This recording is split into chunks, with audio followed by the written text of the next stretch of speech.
My name is Michael Thomsen. I grew up in Denmark, but I lived all my adult life in Australia. I currently live in Tasmania, the island south of the mainland Australia, and it's a very beautiful place. I've been a herbalist and naturopath for nearly 40 years. I also have a PhD in medical sciences from the University of Sydney. And my biggest claim to fame is the Phytotherapy Desk Reference, which is both a book for students and practitioners of herbal medicine and also an online application with herb-drug interactions and research, as well as traditional information about herbal medicine. So the main focus of my work now is to update the book and the application. Let's move on to chaste tree. I know that chaste tree has been used for women hormone control, but in different regions such as Mediterranean. Could you give us a bit more information on the background on its historical usage? I actually don't know that much about the historical use. I know it's native to those Mediterranean countries, and it was well known and described in ancient Greece and Rome. I do believe that it was used for menstrual disorders, which doesn't surprise me because women have always suffered with menstrual disorders and obviously childbirth and either no bleeding or too much bleeding and all kinds of issues. So it's not surprising that many herbs have found their way into the treatment of these disorders. And that's exactly how it's used today. Nothing has changed really in that area. There's a few other things that we discovered along the way, but the basic indications are still menstrual disorders. I see. This medicine chaste tree sounds awfully a lot like black cohosh. And we also know that black cohosh has another indication of treating inflammation. Does chaste tree have a similar function in that way? I don't think so. The main indications have developed into what's called premenstrual syndrome. So this is the build up before the menstruations. There's a lot of swelling and pain and tension. So that's one indication. Another indication is breast tenderness or painful breast leading up to menstruation. So what often happens is all these symptoms come on before the period starts. And then when the period starts, those symptoms starts to dissipate. So it's very much for premenstrual symptoms before the actual flow of blood.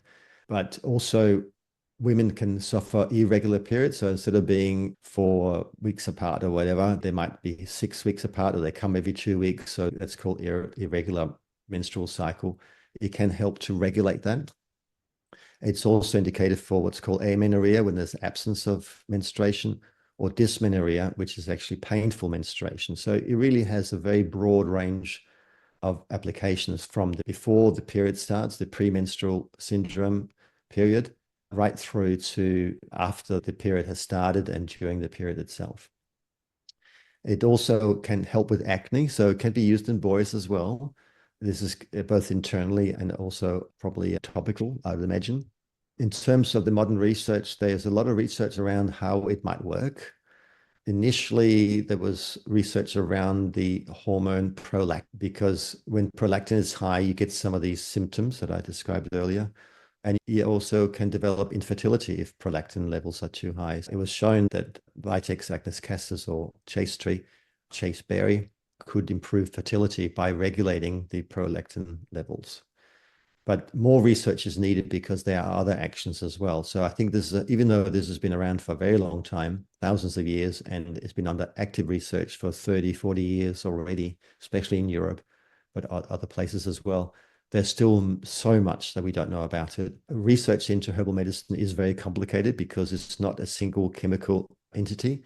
There are hundreds of phytochemicals or plant chemicals in an extract, and it's very difficult to know exactly what's doing what, and then the medicinal effects of each compound. And also we have synergy. So it may be that certain compounds come together to produce the overall effect. As I mentioned in some of the other videos, often we can't have an isolated extract because we don't know what the active compound is. We have to have a whole herb extract because the whole herb is the active principle. Not the whole plant necessarily, but the seed or the flower or whatever it is becomes the whole herb, the whole principle. And just under modern applications, yes, chaste tree can be used as tinctures. It's often how we used them in Australia in the past, but they're now also available in tablet form. And there's a company called Cella that makes a standardized, highly researched product as well. There's several companies, especially in Europe, that's done a lot of research in the last 30 years in bringing us standardized products that are used in capsules or tablets. But it does work quite well as traditional herbal extracts as well. That does sound very interesting for just a tree. And I wish I got to know it earlier, might have helped with my acne. Is there any interesting fact you can tell us about chaste tree that might surprise people?